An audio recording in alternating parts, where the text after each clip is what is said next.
Hello everyone, and in today's video I'm going to show you how to claim the first Descendant Twitch drops. First thing you have to do is go to this website, right? tfd.nexon.com. This is the only website you have to go.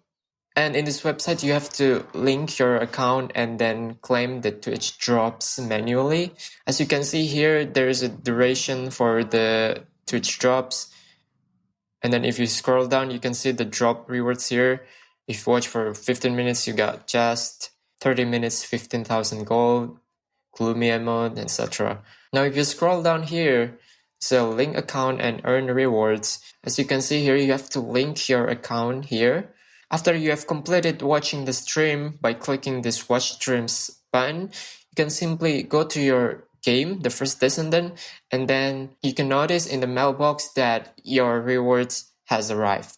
Here's also a frequently asked question. If you're confused, you can read here what are Twitch drops, which Twitch stream should I watch to earn rewards, how do I link my Twitch and gaming like Steam, PlayStations. It's all here, you can read it. And yeah, I think that's pretty much for that. Thank you so much for watching. Don't forget to like, comment, and subscribe.